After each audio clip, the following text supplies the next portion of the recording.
প্রিয় দর্শক, শুভেচ্ছা নিন। আমন্ত্রণ জানাচ্ছি বাংলা ভিশনের স্বাস্থ্য ও চিকিৎসা বিষয়ক সরাসরি সম্প্রচারিত অনুষ্ঠান এএসপিসি নিবেদিত বাত ব্যথায় ম্যানুপুলেশন থেরাপি অনুষ্ঠানটি দেখবার জন্য আপনাদের সঙ্গে আছে আমি ডাক্তার ফায়াম আহমেদ রূপম। দর্শক, আজকে আমরা আলোচনা করব পিঠে ব্যথা নিয়ে, ডরসাল স্পাইন। অনেকেই বলে সকালবেলা ঘুম থেকে ওঠার পরে তার ব্যথা হচ্ছে, অনেকে বলে যে বেশি কাজ করার পরে তার ব্যথা হচ্ছে, কেউ কেউ ব্যথাটা বলে যে বিভিন্ন জায়গায় ঘোরাঘুরি করতেছে, কেউ কেউ নির্দিষ্ট একটা পয়েন্টে করেন। ব্যথার সাথে অন্যান্য অনেক সম্পর্ক রয়েছে।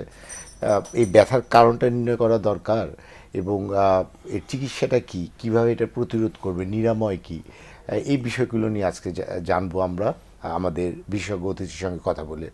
এই বিষয়ে কথা বলার জন্য এবং আপনাদের প্রশ্নের উত্তর দেওয়ার জন্য আজকে আমাদের স্টুডিওতে সরাসরি উপস্থিত হয়েছেন আমাদের দেশের একজন খ্যাতিমান কনসালটেন্ট ফিজিওথেরাপিস্ট। আসুন পরিচিত নিয়ে আজকে অতিথির সঙ্গে উপস্থিত আছেন এএসপিসি ম্যানুপুলেশন থেরাপি সেন্টারের চেয়ারম্যান ও চিফ কনসালটেন্ট এবং ঢাকা কলেজ অফ ফিজিওথেরাপির সহকারী অধ্যাপক doctor M Shahadat Hossain. Doctor Shahadat Hossain, আপনাকে আমন্ত্রণ জানাচ্ছি। ধন্যবাদ আপনাকে। দর্শক, অনুষ্ঠান চলাকালীন টিভিস কলেজে ফোন নাম্বারটি আসছে, সেই নাম্বারে ফোন করে আপনারা আমাদের অতিথির সঙ্গে কথা বলতে পারেন। পিঠের ব্যথার সমস্যা যদি থেকে থাকে তার সমাধান কি জানতে চাইতে পারেন। একই সঙ্গে জানিয়ে রাখছি, অনুষ্ঠানটি কিন্তু বাংলা ভিশনের ফেসবুক পেজে সরাসরি প্রচারিত হচ্ছে। সেক্ষেত্রে আপনারা লগ ইন করবেন www.facebook.com/বাংলাভিশন লিখেন। আসুন আজকে আমাদের অনুষ্ঠানটি শুরু করি।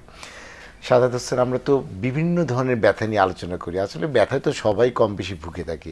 পিঠে ব্যথা, প্রথমে আমরা একটু জানতে চাইবো যে বয়স ভেদে একেবারে শিশু থেকে নিয়ে শুরু করে কিশোর, যৌবন, বয়স্কদের, মধ্যবয়সীদের এই পিঠে ব্যথার কারণটা কি? ধন্যবাদ আপনাকে, খুব সুন্দর প্রশ্ন। ব্যথাটা আসলে যেটা বলছেন আপনার বয়সভেদে একটা ব্যথার কারণ আছে, প্যাথোলজি বা রোগ রিলেটেড একটা কারণ আছে, আবার আরেকটা হলো আঘাতজনিত ব্যথা। যদি আমরা বয়সভেদে বলি, বর্তমানে আপনি দেখেন যে পরিমাণ মানুষ মোবাইলের প্রতি আসক্ত হয়েছে, বিশেষ করে বাচ্চারা কন্টিনিউ মোবাইল ল্যাপটপ টিপতেছে বা গেমস খেলতেছে। এই যে একটা মানে মহামারী আকারে ধারণ করতেছে, ছোট ছোট বাচ্চারা কিন্তু সামনে ঝুঁকে ঝুঁকে বারবার আপনার মোবাইল টেপাতে তার পিঠে অতিরিক্ত চাপ পড়তেছে, যার ফলে অনেক ছোট ছোট বাচ্চাও কিন্তু ব্যথা হচ্ছে। আর একটা গ্রুপ আছে আপনার যারা লং টাইম একাধারে বসে কম্পিউটার টেপে অফিসিয়াল জব করে, তারা পজিশন মেনটেন করে না, যেটাকে আমরা বলি অবস্থানগত ত্রুটি। এর সাথে যুক্ত হয়েছে বয়স। আবার বিশেষ করে 40-এর পরে আমাদের শরীরে যেমন কিছু চেঞ্জ আমরা বাইরে থেকে বুঝতে পারি, ধরে নেন আপনার মাথার চুল পেকে যাওয়া, চামড়া কুঁচকানো, ইট ইজ কল্ড ডিজেনারেশন। এই ডিজেনারেশন কিন্তু মেরুদণ্ডেও হয়, এবং আপনি জানেন কি না সবচেয়ে বেশি ডিজেনারেশন হয় মেরুদণ্ডের মধ্যে আপনার পিঠের যে জয়েন্ট বা হাড় থাকে, এটাকে আমরা ডরসাল স্পাইন বলি। তার মানে যে মুভমেন্ট কম হবে যে জয়েন্টের বা মেরুদণ্ডের যে অংশের, ওই জয়েন্টে রক্ত চলাচল কম হওয়ার দরুন আপনার ডিজেনারেশন বেশি হবে, যার ফলে এই ডিজেনারেশন বা হাড় ক্ষয়ের জন্য ব্যথা হতে পারে।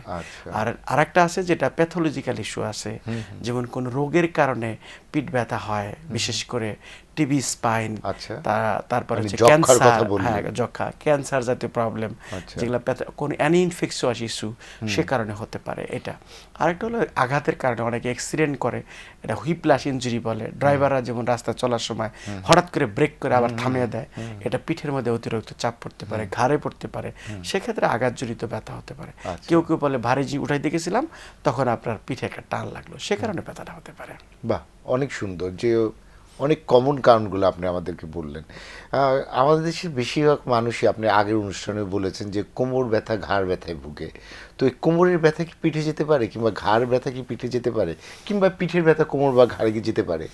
আপনি কি একটা রেল স্টেশনে যখন রেল লাইনে যখন গাড়ি চলে, আপনার রেল চলে, রেলের একসাথে কিন্তু সব আপনার স্লিপার লাগানো থাকে না। একটার দৈর্ঘ্য হয়তো 500 ফিট, আর একটা হয়তো 1000 ফিট, কিন্তু আসলে কি আলটিমেটলি একটা থেকে আরেকটা খুব বেশি আলাদা করা যায় না? ছোট ছোট গ্যাপ থাকে, খুবই সামান্য। কিন্তু আলাদা থাকার মানে হচ্ছে লম্বা থাকলে ওটা হয়তো কোনো সমস্যা হয় বা ওইটার একটা লেন্থ হয়, এই জন্য একটা গ্যাপ থাকে। রেল লাইনের মতো কিন্তু আমাদের জয়েন্টেও, মাসেলেও এবং মেরুদণ্ডে গ্যাপ থাকে, কিন্তু সেটা কিন্তু রেল লাইনের মতোই। রেল লাইন যেমন সোজা, আমাদের মেরুদণ্ডকে একটা বাঁকা আছে। এখন কোমর ব্যথা যদি হয়, সে কারণে আপনি চলাচল, কাজকর্ম করা কম্পনসেট করবে আপনি টোটালভাবে বসতে পারবেন না, সামনে যুক্ত কষ্ট হবে, পায়ে ব্যথা যাবে, সিঁড়ি বাইতে কষ্ট হয়, অনেকক্ষণ বসে থাকলে কষ্ট হয়। তখন আপনি কি করতেছেন? ডান দিকে ভর দিয়ে বসতেছেন, বাম দিকে ব্যথা, ঘাড়ের ব্যথার জন্য ডান বাম তাকাইতে পারতেছেন না। যখন ডান বাম না তাকান তখন তো পিঠটাও কিন্তু আপনার আস্তে আস্তে রেস্টে চলে যাচ্ছে।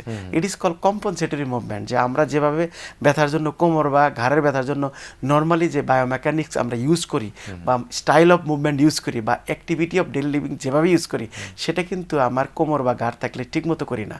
যার ফলে অল্টারনেটিভ বা নতুন একটা পজিশন বের করে নিয়ে আসি, যেটা দিয়ে আমি কাজ করি, যেটা ব্রেন শিখে ফেলে। যদি সে অ্যাবনর্মাল কোনো বায়োমেকানিক গ্রো করে, সেক্ষেত্রে আপনার ঘাড়ের সাথে পিঠে ব্যথা হতে পারে এবং কোমরের সাথে আপনার পিঠে ব্যথা হতে পারে। তার মূল কারণ হচ্ছে আমরা যদি কোমর ব্যথা বা ঘাড় ব্যথা লং টাইম ভুগি এবং চিকিৎসা না নিয়ে পুরোপুরি ভালো না হই, নিশ্চিত থাকতে পারেন ঘাড়ের কারণে পিঠ ব্যথা হতে পারে, কোমরের কারণে পিঠ ব্যথা হতে পারে। আচ্ছা, তার মানে একটির সাথে একটা ওতপ্রোতভাবে জড়িত। আরেকটি জিনিস আপনি খুব ভালো জানালেন যে ঘাড়ে ব্যথা হলে আমাদের শরীর সেটা কম্পেনসেট করার চেষ্টা করে, ঘাড়ের ব্যথাটা অ্যাভয়েড করার জন্য বা কাজটা ঠিক করার জন্য শরীর অন্য অংশে বেশি চাপ দেয়, ফলপ্রসূ ওই অংশতে একটা সমস্যা হতে পারে। আমরা এটা খুব ভালোভাবে জানলাম। আপনি শুরুতে একটা জিনিস কিন্তু বলছিলেন যে পিঠে ব্যথার কারণ কিন্তু আপনার যক্ষার কারণে হতে পারে, ইভেন ক্যান্সারের কারণে হতে পারে, টিউমারের কারণে হতে পারে স্পাইনাল কর্ডে। সেক্ষেত্রে এটা বোঝার উপায়টা কি? এটা খুবই ইম্পর্টেন্ট প্রশ্ন। প্রথম উত্তরটা হলো চিকিৎসা নিচ্ছেন, ভালো হচ্ছেন না। মানে ব্যথার ওষুধ নিচ্ছেন, আমরা চিকিৎসা বলতে আমরা যেটা বলি ওষুধ খাচ্ছে, এক্সারসাইজ করতেছে বা বিভিন্ন ইনজেকশন নিচ্ছে, ভালো হচ্ছে না। আচ্ছা, maybe something wrong in dorsal spine বা পিঠে। এটা প্রথম কথা, যে আপনার এক্সিস্টিং ট্রিটমেন্ট কাজে আসতেছে না। 2 নাম্বার, রাতে ব্যথা বেড়ে যাবে, রেস্টিং এ পেইন বেড়ে যাবে।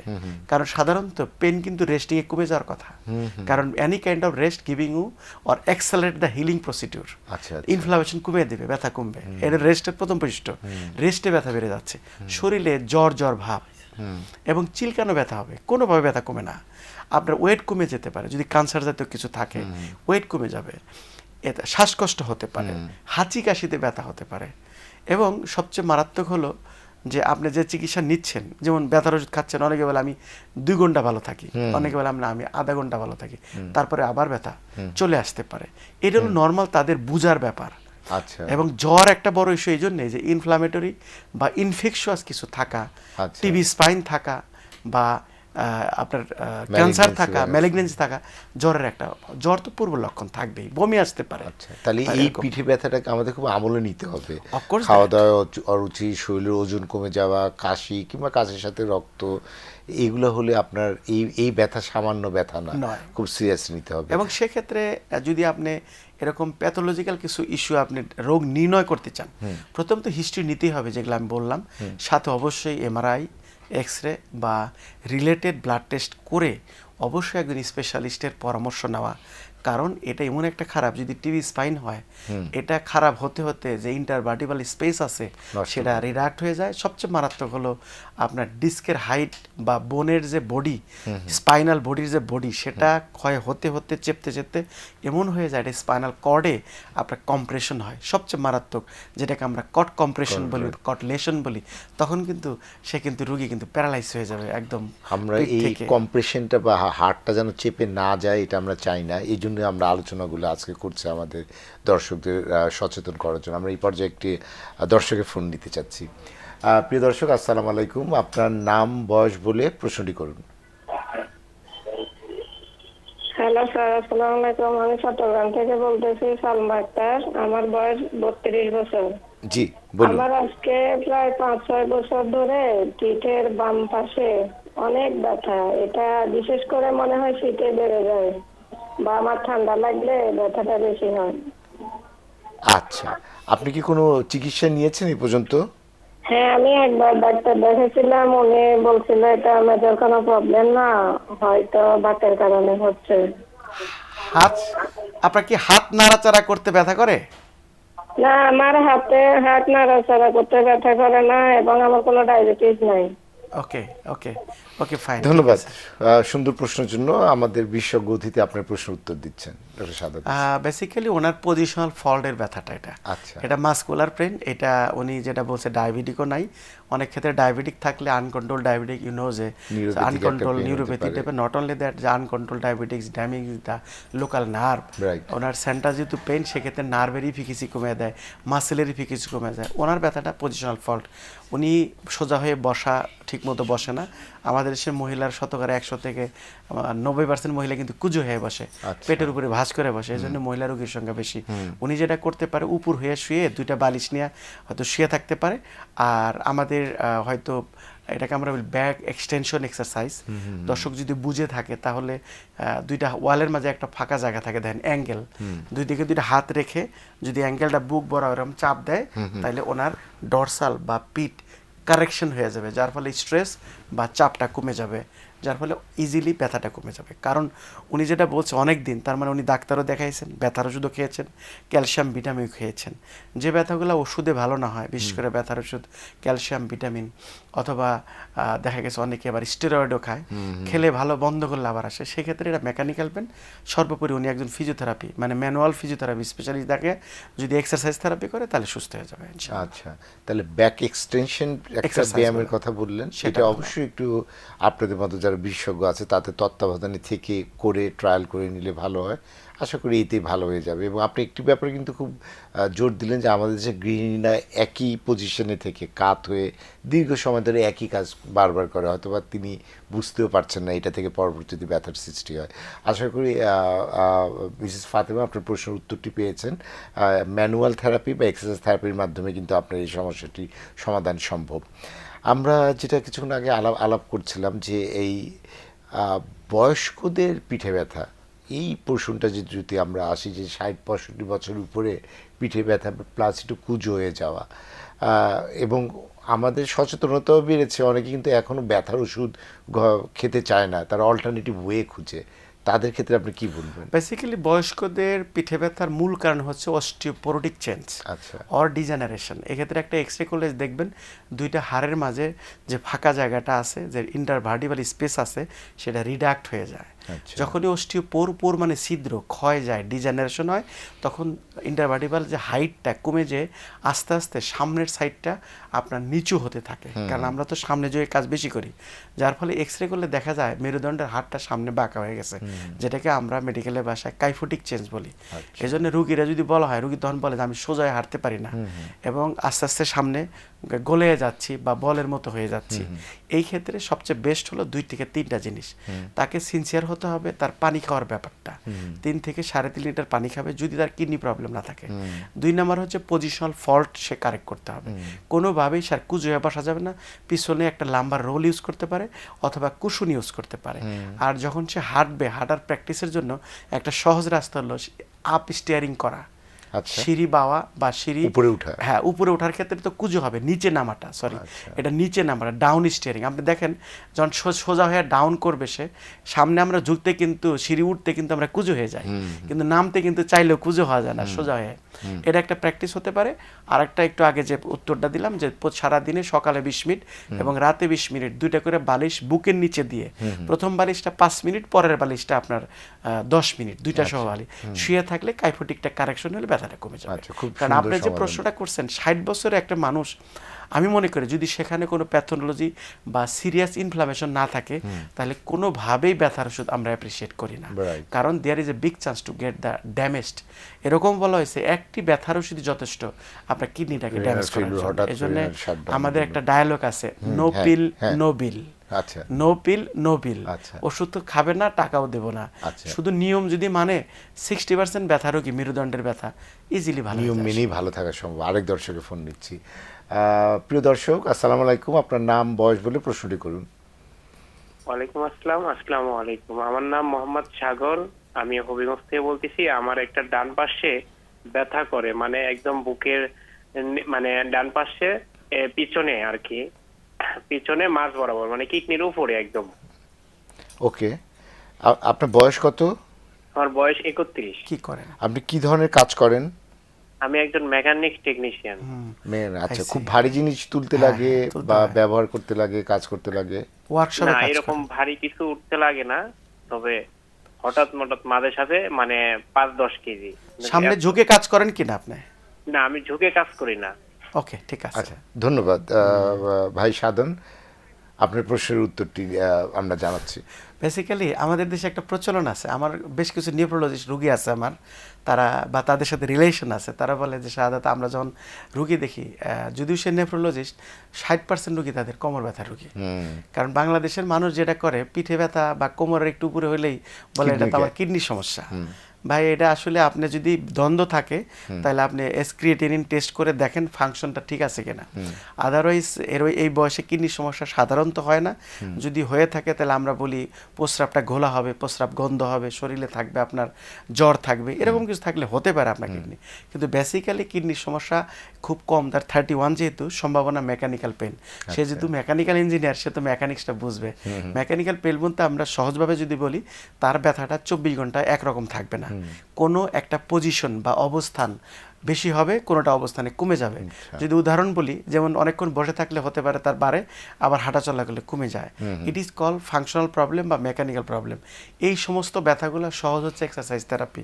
Best way to walk regularly, 40 থেকে 50 মিনিট যদি সে হাঁটে, এই ব্যথাটা ইজিলি চলে যাবে। আর একটা কাজ করতে পারে, ব্যাক মাসল স্ট্রেচিং এক্সারসাইজ, সেটা করতে পারে। স্ট্রেচিং বলতে আমরা বুঝি 2 হাঁটু ভাঁজ করে, মানে পায়ের হাঁটু ভাঁজ করে আস্তে করে পেটের দিকে লাগানো, লাগে 20 সেকেন্ড ধরে রাখবে সে। তাহলে ব্যাকের মাঝে যখন স্ট্রেস হবে, তখন স্পাইনাল কলাম বা স্ট্রাকচার বা হাড়গুলা সফট হয়ে যাবে। আমরা এই বিষয়ে আপনার কাছে আবারও আসবো একটি বিরতির পর। প্রিয় দর্শক, আপনারা দেখছিলেন এএসপিসি নিবেদিত বাত ব্যথা ম্যানিপুলেশন থেরাপি অনুষ্ঠানটি। পিঠ ব্যথা নিয়ে আলোচনা করছি। বিরতির পরে এই বিষয়ে আরও গুরুত্বপূর্ণ কিছু আলোচনা করবো। আশা করি আমাদের সঙ্গে থাকবেন।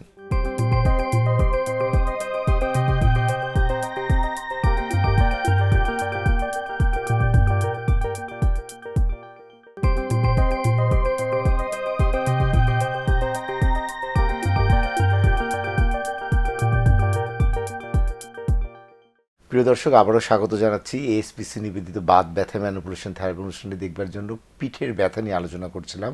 আমার সঙ্গে আলোচনায় উপস্থিত আছেন এএসপিসি ম্যানিপুলেশন থেরাপি সেন্টারের chief consultant doctor M Shahadat Hossain.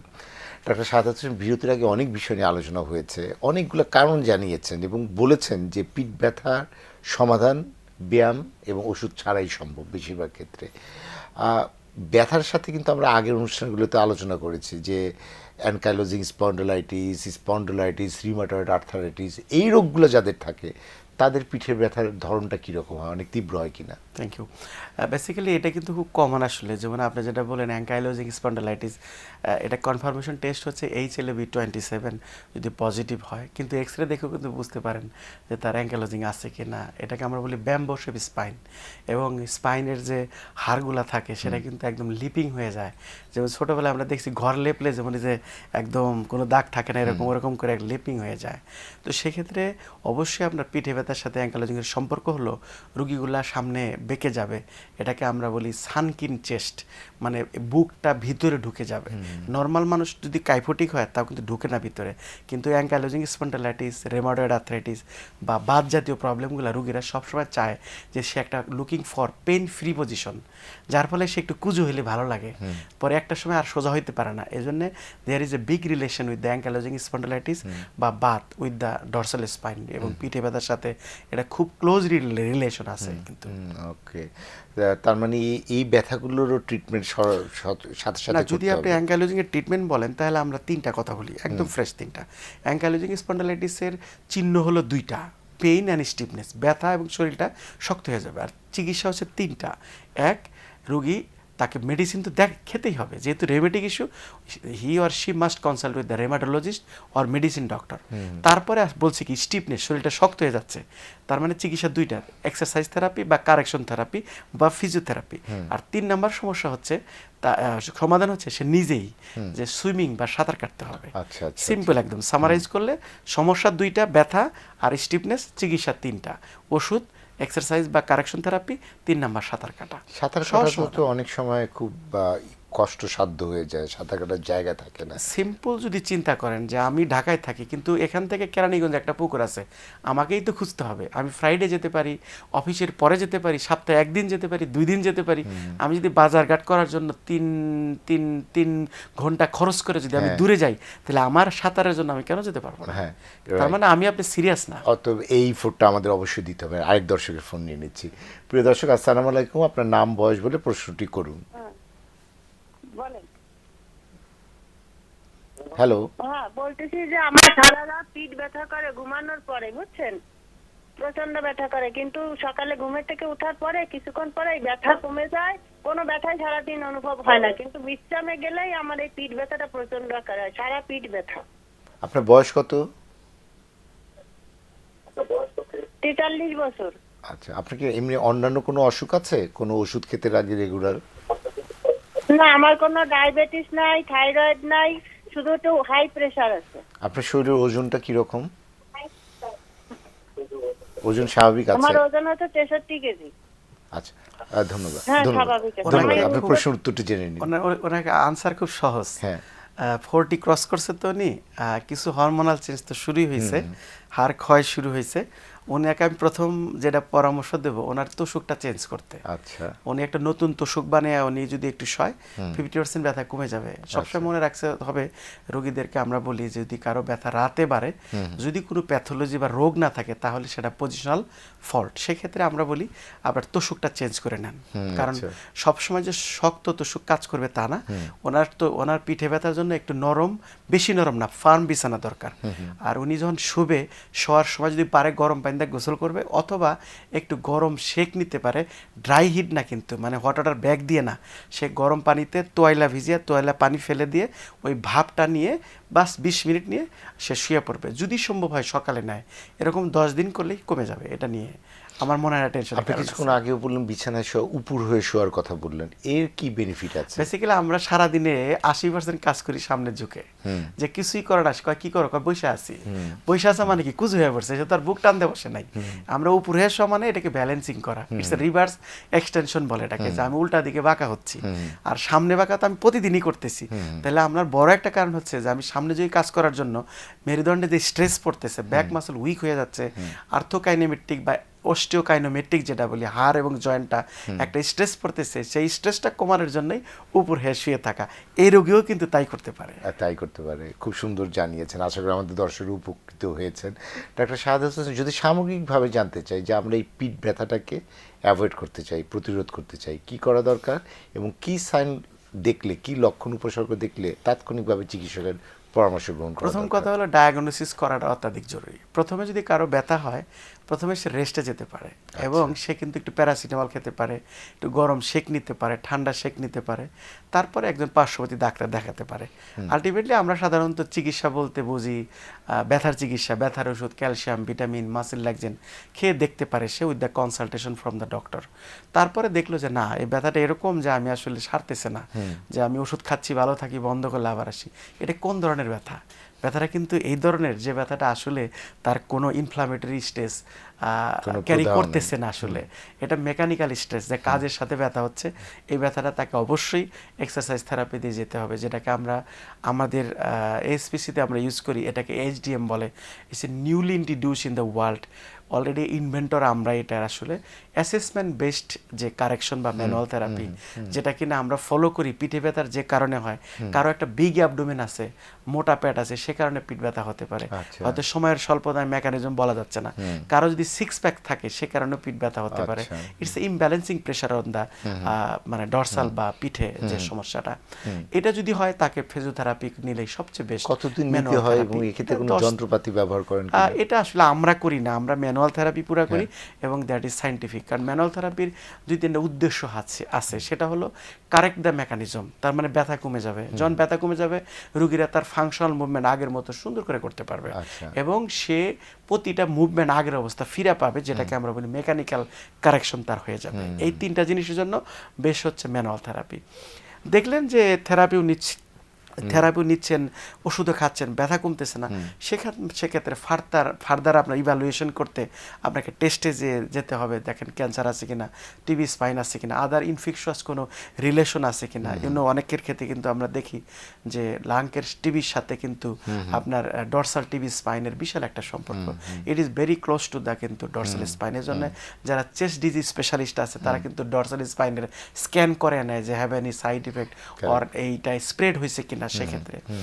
আরেকটা হলো যে আমাদের রুগীদের ক্ষেত্রে না সবচেয়ে মারাত্মক হলো যে রুগীরা পরামর্শ শোনে না আসলে, যে আমরা বলতেছি মেনে চলে না, যে জন্য আমাদের যেটা থাকে যে রুগীরা অবশ্যই তার পজিশনটা মেনটেন করতে হবে, যে সে তার যে মেরুদণ্ড একটা অ্যাসেট, একটা ফাউন্ডেশন, সেটা সে ভুলে যায়, সে কাজটাকে প্রায়োরিটি দেয় কিন্তু নিজের পজিশনটা প্রায়োরিটি দেয় না।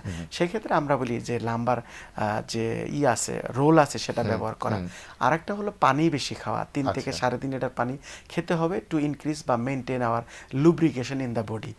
সার্কুলেশনের ক্ষেত্রে পানি ইজ ভেরি ইম্পর্টেন্ট। সবশেষে জানতে চাইবো একটু সংক্ষেপেই যে পিঠ ব্যথা প্রতিরোধ করতে চাই শৈশব থেকে বয়স পর্যন্ত কি কি পরিকল্পনা গ্রহণ করবে, কি কি কাজ করবে? সিম্পল, বাচ্চাদেরকে মোবাইল দিবেন না, অবশ্যই পড়ার টেবিলে যাতে সোজা হয় পিছনে একটা কুশন বা রোল লাগিয়ে দিন, সোজা হয়ে বসতে পারবে।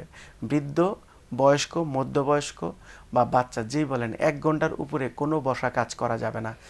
1 থেকে 1 মিনিট আপনি রেস্টে যেতে হবে। বাচ্চাদের থেকে 1.5 থেকে 2 লিটার, আর বড় অ্যাডাল্টদের ক্ষেত্রে 3.5 লিটার পানি খাবেন। খাবারের তালিকায় অবশ্যই ড্রাই ফ্রুট কম রাখা, যেটা লুব্রিকেন্ট বাড়ানোর জন্য লুব্রিকেশন, পানি বেশি খেতে হবে বা সবজি খেতে হবে। আর সর্বোপরি যখনই ব্যথা হবে যদি না কমে বা দেখতেছেন চিকিৎসা নিয়ে কাজ হচ্ছে না, ফিজিওথেরাপি একটা best treatment two correct your spinal pain. আধুনিক ট্রিটমেন্টই হচ্ছে এই ফিজিওথেরাপি। আশা করি পিঠ ব্যথার একটা সর্বাঙ্গীন সমাধান এই ফিজিওথেরাপির মাধ্যমে সম্ভব। অনেক অনেক ধন্যবাদ ডাক্তার এম শাহাদাত হোসেন। ধন্যবাদ আপনাকে, ধন্যবাদ বাংলা বিশ্ব সকল কলাকুশল এবং দর্শকদের। প্রিয় দর্শক, এই ছিল আজকের মতো আয়োজন। যারা অনুষ্ঠানটি দেখলেন, যারা প্রশ্ন করলেন, তাদের সবাইকে ধন্যবাদ জানিয়ে এবং আগামী শনিবার ঠিক একই সময় দেখা হবে অন্য কোনো বিষয় নিয়ে আলোচনা করবার জন্য। তার আগ পর্যন্ত আপনারা সবাই ভালো থাকুন, সুস্থ থাকুন, শুভেচ্ছা।